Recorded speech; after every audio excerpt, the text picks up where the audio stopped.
9.1 का है। पहला ही प्रश्न देखें। सर्कस का एक कलाकार एक 20 लंबी मीटर डोरी जो है उस पर चढ़ रहा है। अब देखिए ऐसी रस्सी भी हो सकती है सर्कस की और ऐसी रस्सी भी हो सकती है सर्कस की। तो इस रस्सी पे से चढ़ रहा है कि इस रस्सी पे चढ़ रहा है हमें अभी ज्ञात नहीं है, तो हम कैसे पता लगाएं? सवाल को पढ़ते हैं आगे। सर्कस का एक कलाकार एक 20 मीटर लंबी डोर पर चढ़ रहा है जो अच्छी तरह से तनी हुई है और भूमि पर सीधे लगे खंभे के शिखर से बना हुआ है। यानी हमारा रस्सी का एक सिरा खंभे के शिखर से बना हुआ है, तो यहां बना हुआ है उसका एक हिस्सा, यानी रस्सी हमारी ऐसी है। और आगे देखें हम थोड़ा और पढ़ते हैं तो और मालूम चलेगा। क्या कह रहे हैं? यदि भूमि स्तर के साथ डोर द्वारा बांधा गया कोण 30 अंश, डोर को जहां धरती में बांधा है वो कोण कितना है?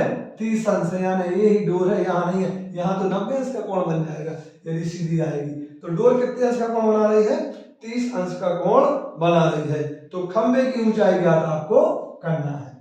एक बार फिर जान ले, कलाकार जो है सर्कस का वो 20 मीटर लंबी डोर से बना हुआ है और हमें क्या करना है? सर्कस के खंबे की ऊंचाई ज्ञात करनी है। सबसे पहले बच्चों हम बता दें आपको लंब ज्ञात करना है, कर्ण दिया है। लंब और कर्ण में कौन सा थीटा होता है? साइन। अब आप कर्ण बटे लंब लेंगे तो भी लंब निकलेगा और लंब बटे कर्ण लेंगे तो भी लंब ही निकलेगा। जब आप लंब बटे कर्ण लोगे तो साइन थीटा से हल करेंगे तब भी लंब ही ज्ञात होगा। और कोई ना कहने सर मैं कर्ण बटे लंब लूं, कर्ण बटे लंब लेंगे आप तो भी निकलेगा क्या? लंब ही निकलेगा। कर्ण तो आपको दिया है, कोशेक थीटा बन जाएगा। सबसे पहले आप क्या लिखेंगे? यहां आप लिखेंगे समकोण त्रिभुज ए बी सी में। ए बी क्या है? ए बी है सर्कस के खंबे की ऊंचाई। जो सर्कस में खंबा लगा हुआ है वो जो सर्कस है, सर्कस के खंबे की ऊंचाई कितनी मान ली है आपने? H metre. और एसी क्या है? एसी कहलाएगी डोर की लंबाई। डोर की लंबाई जो कितनी दी हुई है? 20 मीटर। और 20 ही हमसे पूछा नहीं है तो इसके बारे में हमें कुछ नहीं लिखना है। आपको थीटा दिया है, कोण दिया है, कितना अंश दिया है? 30 अंश। हमें सी बीच में लिखना है। यहाँ हमने सी नाम दिया है, यदि हम बी नाम देंगे यहाँ तो बी बीच में लिखा जाएगा, ए नाम देंगे तो ए बीच में लिखा जाएगा। तो सी को लिखेंगे ए सी बी, कोण ए सी बी कितने अंश का है? 30 अंश का। लंब हमें ज्ञात करना है, कर्ण हमें दिया है। लंब और कर्ण में साइन थीटा होता है। साइन थीटा क्या होता है बच्चों? लंब बटे कर्ण।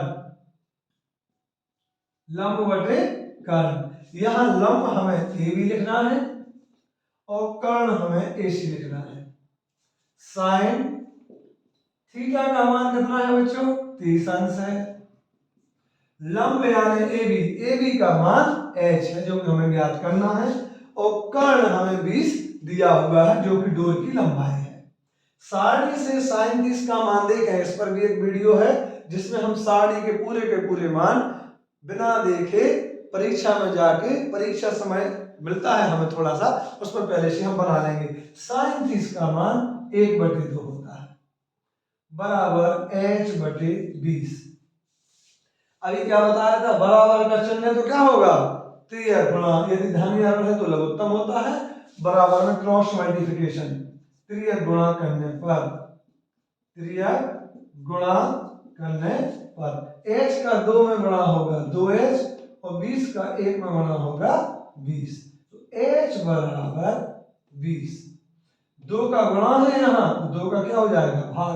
2 का भाग 20 में देंगे तो 10 मीटर क्या आ जाएगी? सर्कस के खंबे की ऊंचाई। यहां लिख देंगे सर्कस के खंबे की ऊंचाई बराबर 10 मीटर। आंसर। आसान क्वेश्चन था एक। इसी प्रकार एक दूसरा क्वेश्चन देखें। बड़े आसान क्वेश्चन है, इसमें आपको एक एक नंबर के 2 क्वेश्चन आना है और एक क्वेश्चन आपको 3 नंबर में आना है, तो ये 1 नंबर में पूछा जा सकता है। दूसरा है आपका भूमि के एक बिंदु से, मान लीजिए भूमि पर एक बिंदु यहां है, यहां से चित्र यहां बना लेते हैं। भूमि के एक बिंदु से जो एक मीनार के पाद से 30 मीटर दूरी पर है, ये बिंदु, ये जो मीनार का सिरा है और जो मीनार का पाद है, मीनार के पाद से ये वाला बिंदु 30 मीटर दूर है।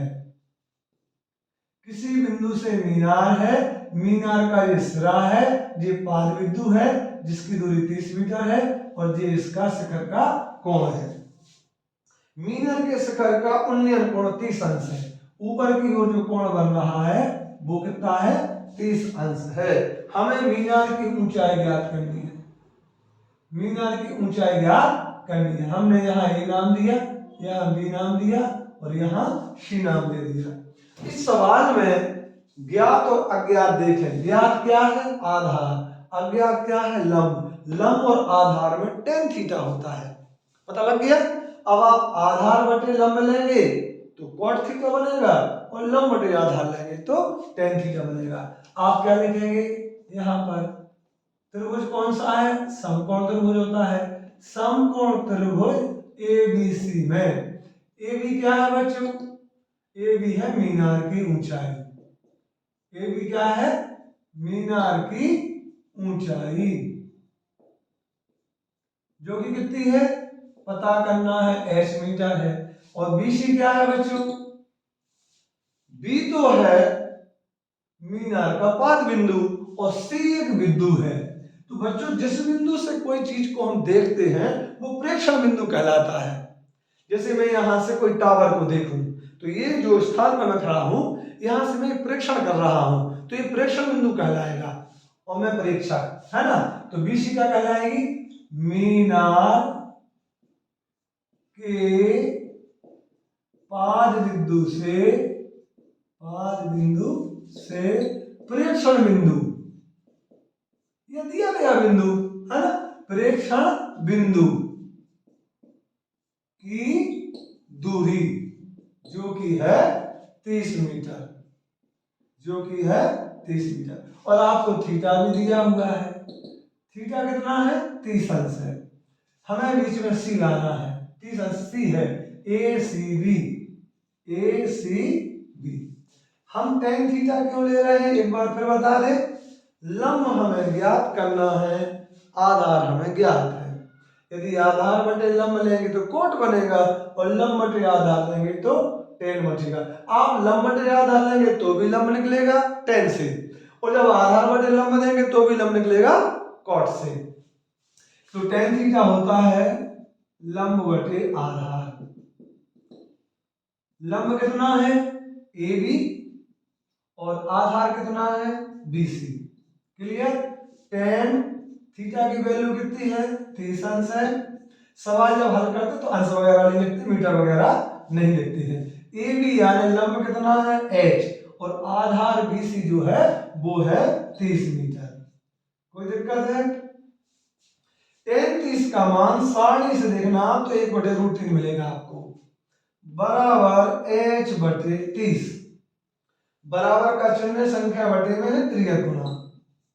जब भी संख्या बटे में हो, बराबर का चिन्ह हो, क्रॉस मल्टीप्लिकेशन त्रियक गुणा करने पर करें। पहले 30 का गुणा करेंगे, उसका गुणा करो जिसका हमें मान ज्ञात करना है। हमें h का मान ज्ञात करना है तो √3 का h में गुणा होगा √3h आएगा और 30 का 1 में गुणा होगा 30 आएगा। यहां से h का मान निकालेंगे, √3 का h में गुणा है तो √3 कहाँ आ जाएगा? नीचे भाग में आ जाएगा, बटे में आ जाएगा, बटे √3 आ गया। हमने कहा था नीचे जब भी रूट हो उसको हटाना है। तो ये अंश और ये हर है और ये परिमेय संख्या है तो परिमेयकरण करेंगे। क्या का परिमेयकरण करेंगे? हर का परिमेयकरण करने पर, हर का परिमेयकरण करने पर, यहां पर देखें हर का परिमेयकरण h बराबर 30 बटे करनी 3। करनी 3 हटाने के लिए करनी 3 का ऊपर और करनी 3 का नीचे गुणा कर देंगे। क्या हो जाएगा? 30 का गुणा करनी 3 में होगा 30 करनी 3 और करनी 3 का करनी 3 में गुणा होगा करनी 3 का वर्ग हो जाएगा। h बराबर 30 करनी 3, यहाँ वर्ग से वर्गमूल कैंसिल तो बचेगा सिर्फ 3 से 30 को काटा जा सकता है। कितने बार कटेगा? 10 बार। तो h बराबर 10 करनी 3 मीटर। h क्या है बच्चों? मीनार की ऊंचाई। आप यहां लिख देंगे मीनार की ऊंचाई बराबर 10√3 मीटर। अगले क्वेश्चन, बाकी के क्वेश्चन आपको अगले वीडियो में देखने को मिल जाएंगे।